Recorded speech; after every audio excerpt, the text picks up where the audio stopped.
Ghost had been pushed way beyond his limits by his nemesis, Brandon. And now he finds himself about to lose his place on the track team before he'd even been able to participate. Let's start on page 40 at the very end of the first paragraph.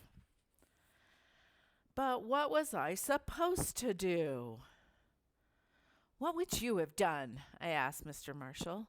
The tears were teetering in and out, and I was trying my best to keep them in. You ain't never been pushed before to the point you just couldn't take it? Principal Marshall cocked his head to the side and studied me.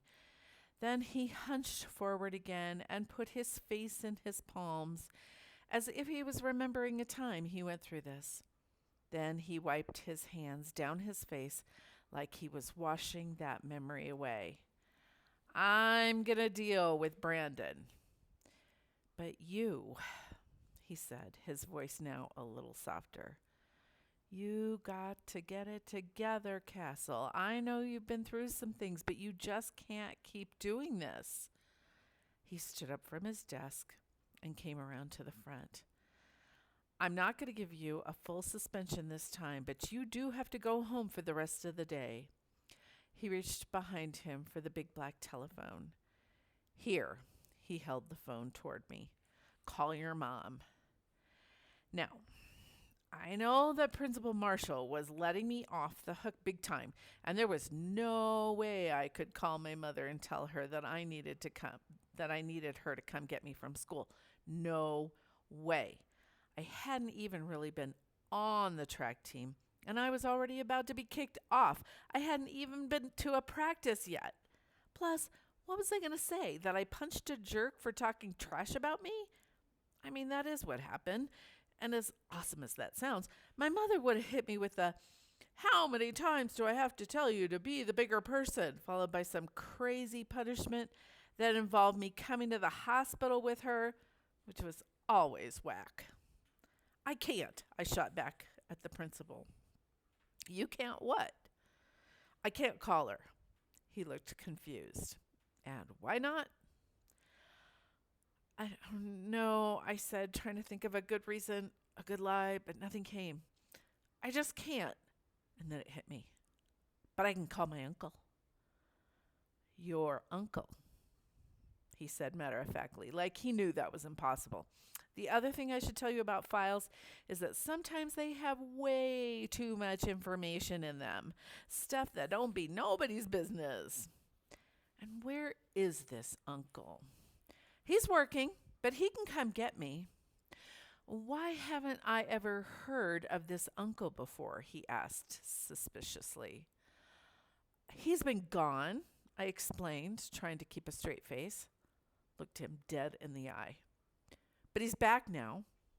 Yikes, not really that smooth of an answer. Mr. Marshall just sat there squinting at me, one eye slightly more closed than the other, tapping his leg. Then he humphed and handed me the phone. Call him, he sighed.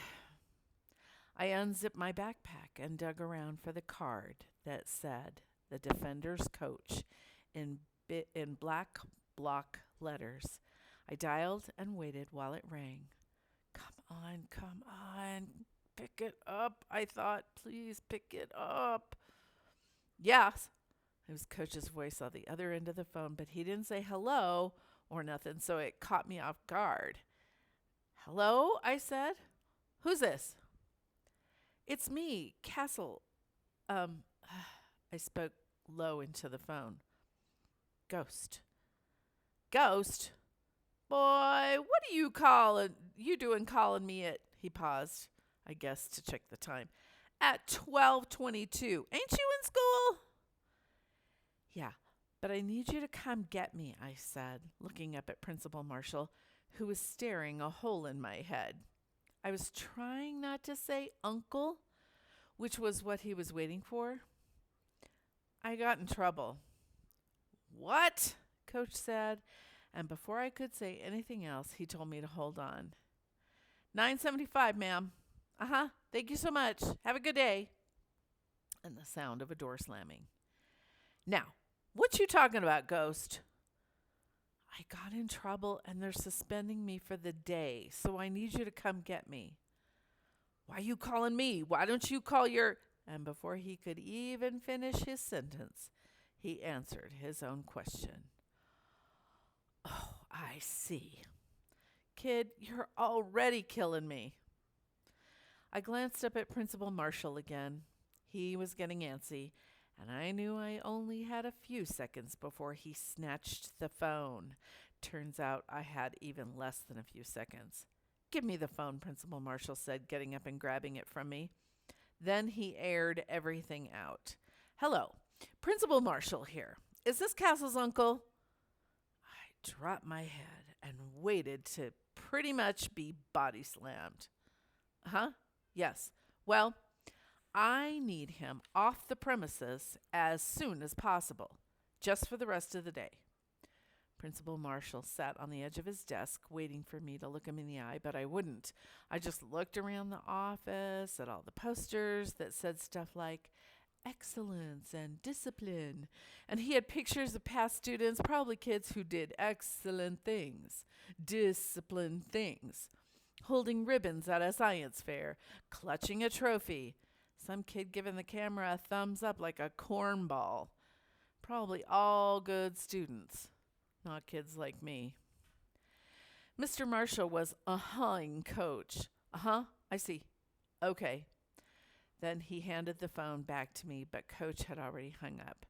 Principal Marshall walked back behind his desk and took a seat. What did he say? I asked, bracing for the slam. He said he'll be here in a minute. It would have been the worst mistake ever to smile, but I sure wanted to. I sat there in the office while the principal went on about his business, flipping through folders, clicking at something on his computer, scribbling in a notepad, when I finally asked him about the pictures of the different students on the wall. Who those kids? I asked, biting a fingernail. Must have snagged it in the scuffle. Principal Marshall looked up from all his busy work.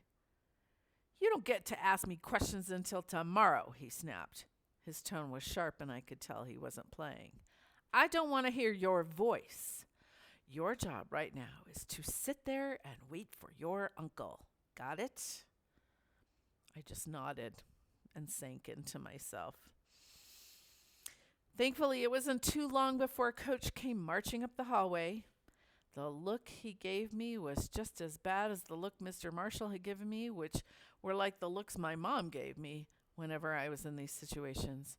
The I'm so disappointed in you look, which is way worse than the I'm mad look.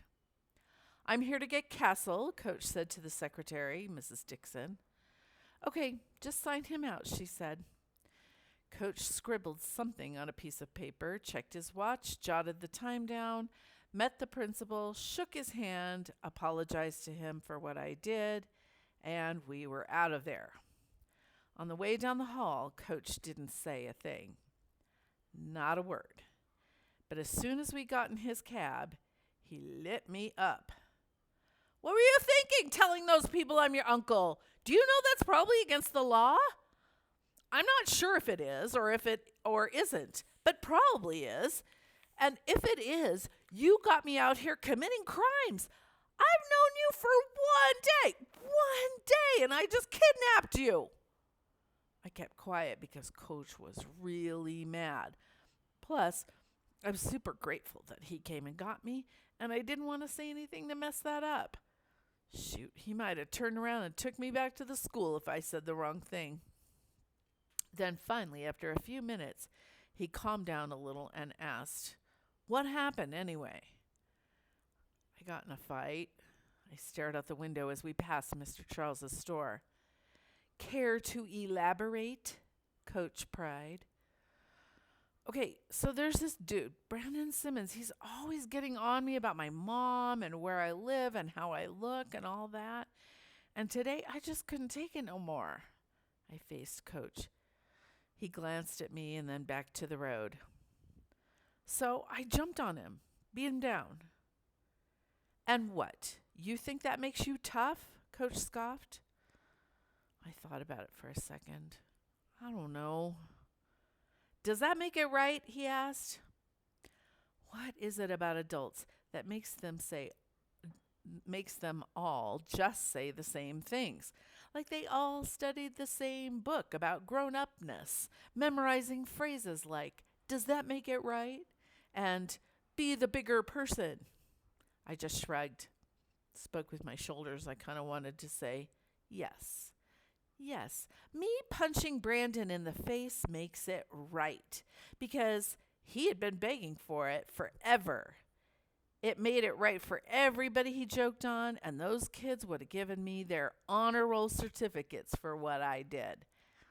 That wasn't the answer Coach was looking for, but man, that is how I felt.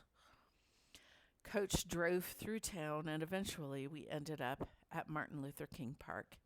He said that since I had cost him half a day's worth of fares, the front seat wasn't even all junky yet, I would have to make it up to him by putting in extra work at the track, which was fine with me. Coach grabbed his whistle and clipboard from the glove compartment. Okay, here's how you're spending your suspension. We got us 3 hours before practice.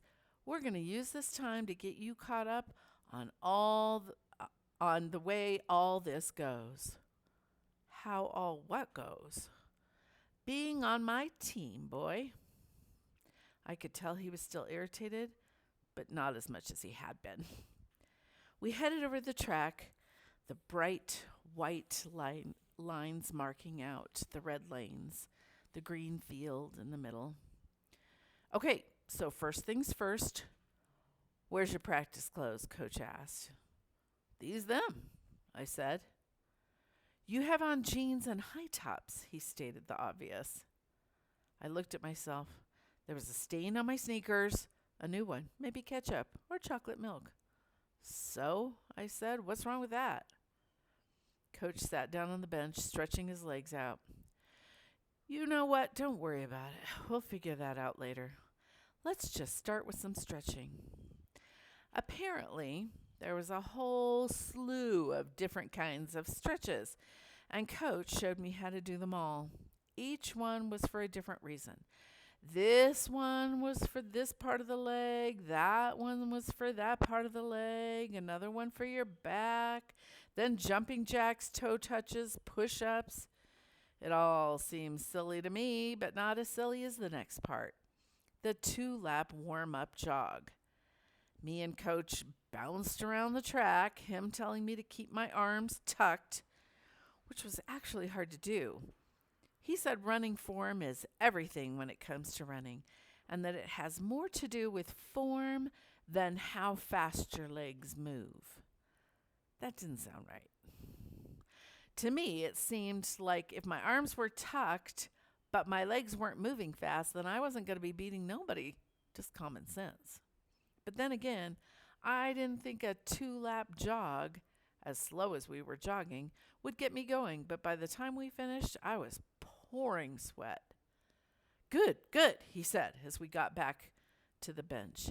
He bounced around on his toes like a boxer before finally settling down. Feels good, don't it? I wiped my face with my shirt and took a seat.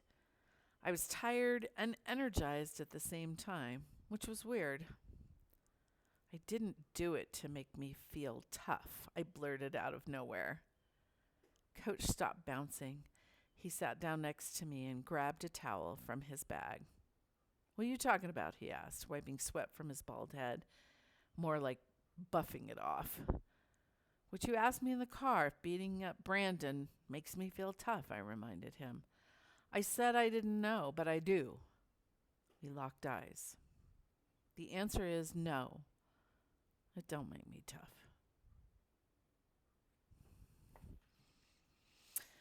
Sounds like Ghost has been thinking about Coach's question. Next week, we'll hear more from Ghost about how he was feeling.